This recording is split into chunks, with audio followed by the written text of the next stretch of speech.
नमस्कार दोस्तों, मैं आशीष विश्वकर्मा आप सभी का अपने ऑनलाइन प्लेटफॉर्म धैर्य पे स्वागत करता हूं। दोस्तों जैसा कि आप लोग जानते हैं हमारे हिस्ट्री की क्लासेस चल रही है और हिस्ट्री क्लासेस में हमारा जो है प्रागैतिहासिक मतलब प्री हिस्टोरिक पीरियड कंप्लीट हो चुका है और हम लोग आज जो है प्रोटो हिस्टोरिक पीरियड में पढ़ेंगे सिंधु घाटी सभ्यता, इंडस वैली सिविलाइजेशन।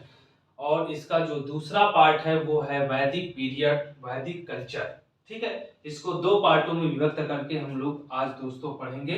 ठीक है ना, तो चलते हैं हम लोग बात करते हैं प्रोटो हिस्टोरिक पीरियड की। ठीक है, क्या है प्रोटो हिस्टोरिक हिस्टोरिक पीरियड, जिसे हम लोग दोस्तों जानते हैं, क्या जानते हैं प्रोटो हिस्टोरिक पीरियड में?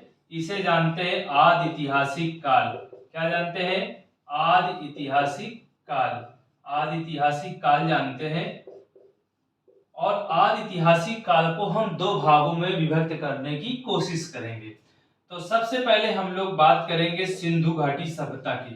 क्या है? सिंधु घाटी सभ्यता। अब सिंधु घाटी सभ्यता को हम लोग क्या लिखेंगे? तो देखो, सिंधु घाटी सभ्यता को हम लोग लिखेंगे इंग्लिश में इंडस वैली वैली सिविलाइजेशन। ठीक है, सिविलाइजेशन लिखेंगे। ठीक है, सिविलाइजेशन लिखेंगे। और जो दूसरी सभ्यता है हमारी, उस सभ्यता का नाम है वैदिक संस्कृति या वैदिक सभ्यता। क्या है? वैदिक संस्कृति या वैदिक सभ्यता। ठीक है, तो वैदिक वैदिक कल्चर, वैदिक कल्चर। अब देखिए, इसका सबसे पहले हम लोग ड्यूरेशन देखेंगे कि ये ड्यूरेशन कब से कब तक चला। तो वैदिक सभ्यता का ड्यूरेशन कब से कब तक चला और इंडस वैली का कब से कब तक चला। तो इंडस वैली का जो कब से कब तक चला वो आपका चला कितने से, वो हम पता करेंगे। कितने से पता करेंगे? ये करीब 3500 से, 3500 बीसी से कितने तक चला? 1400 बीसी तक। कितने तक? 1400 बीसी तक चला। ठीक है ना। इसके बाद जो वैदिक सभ्यता चला वो चला 1500 बीसी से कितने तक चला? 1500 बीसी से ये टोटल 600 बीसी तक चला। 600 बीसी तक चला। ठीक है, वैदिक कल्चर। तो इस प्रकार से हमने प्रोटो हिस्टोरिक पीरियड को समझने की कोशिश की, जिसे हिंदी में बोलते हैं आदि ऐतिहासिक काल। आदि ऐतिहासिक काल को दो कालखंडों में हमने विभाजन करने की कोशिश की, सिंधु घाटी सभ्यता और एक वैदिक संस्कृति। अब आपको बताएंगे कि सिंधु घाटी सभ्यता के भी हमें पार्ट मिलते हैं और वैदिक संस्कृति के भी पार्ट हमें मिलते हैं।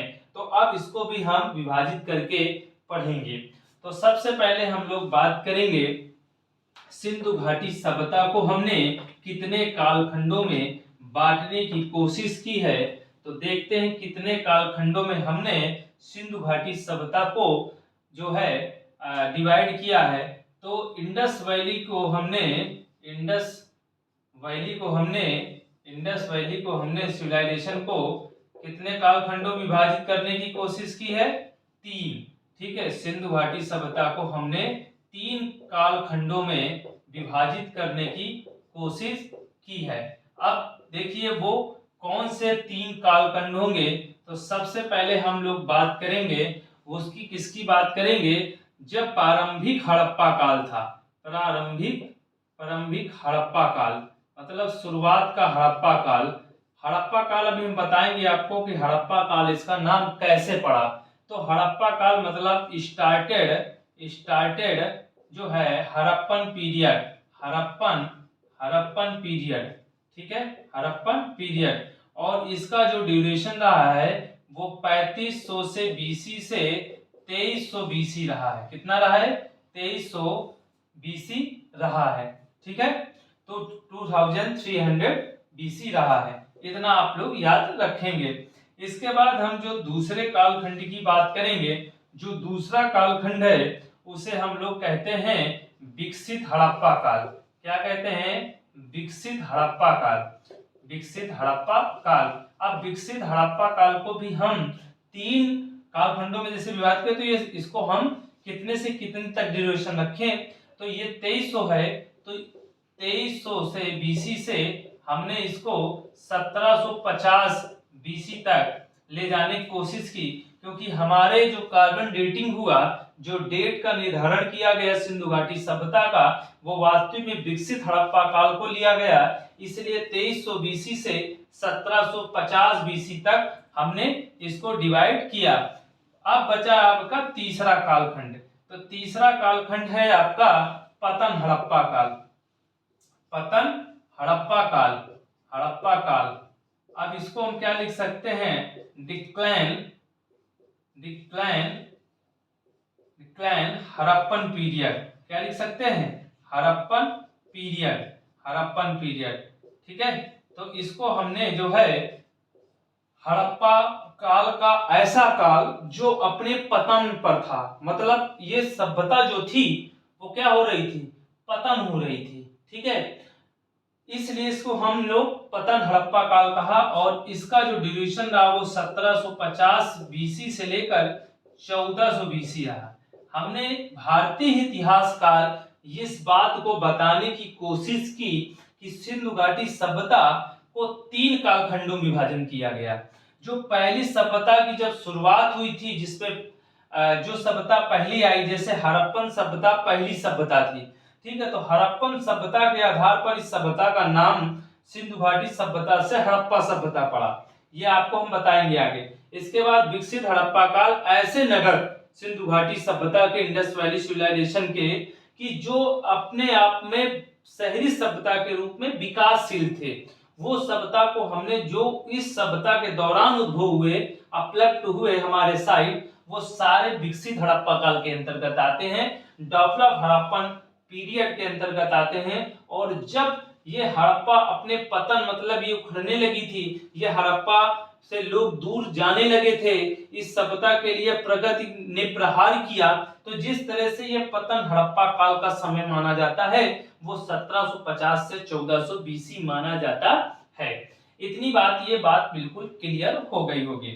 अब आगे हम लोग बात करेंगे, सबसे पहली जो बात हम लोग करेंगे वो है आपके लिए कि सिंधु घाटी जो सभ्यता थी उनके नामांकन की बात करेंगे। ठीक है, उनके नाम कैसे पड़े। ठीक है, तो क्या हेडिंग डालेंगे हम लोग, उसमें लिखेंगे सिंधु घाटी सभ्यता, सिंधु घाटी सभ्यता का नामांकन, सभ्यता का नामांकन। ठीक है, या नामकरण। ठीक है, नामकरण। अब नामकरण में देखिए उसके अदर नेम क्या थे, मतलब और अन्य नेम क्या थे, अदर नेम। आप ये भी लिख सकते हैं इंग्लिश में, other name of Indus Valley civilisation, Indus Valley, Indus Valley civilisation.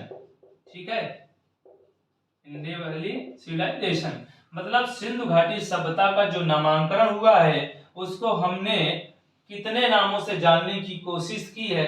तो सबसे पहली जो है उसका नाम था हड़प्पा। हड़प्पा नाम कैसे पड़ा, सबसे पहले हम लोग देखेंगे हड़प्पन कैसे नाम पड़ा। अब हड़प्पन कैसे नाम पड़ा, क्योंकि सिंधु घाटी सभ्यता में खोजे गए स्थलों में ये पहला स्थल था। क्या लिखेंगे, सिंधु घाटी सभ्यता में, सिंधु घाटी सभ्यता में, इंडस वैली सिविलाइजेशन में खोजी गई पहली साइट थी, the first site of Indus Valley civilisation, the first site describe. ठीक है, इंडस वैली सिविलाइजेशन। ठीक है, ऐसे भी हम लोग बोल सकते हैं इंग्लिश में। तो सिंधु घाटी सभ्यता में सबसे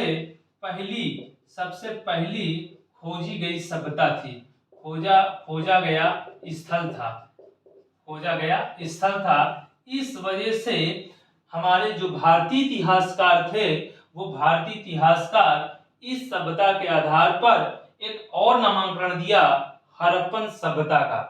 अब ये बात हड़प्पन सभ्यता की क्लियर होती है। अब हम बात करते हैं दूसरी कौन सी सभ्यता मानी जाती है हमारे यहाँ, उसकी बात करते हैं। आपने सुना होगा कांस्य युगीन सभ्यता, क्या सुना होगा आप लोगों ने, कांस्य युगीन सभ्यता। और इससे एक और पहले सभ्यता सुनी होगी, सिंधु सभ्यता। क्या सुना होगा, सिंधु सभ्यता। अब सिंधु सभ्यता क्यों नाम पड़ता है, ये सबसे पहले हम लोग देखेंगे। इंडस सिविलाइजेशन कैसे पड़ता है, इंडस सिविलाइजेशन कैसे पड़ता है दोस्तों, तो इंडस सिविलाइजेशन जो पढ़ने का कारण है वो सबसे बड़ा कारण ये है कि ये सिंधु घाटी सभ्यता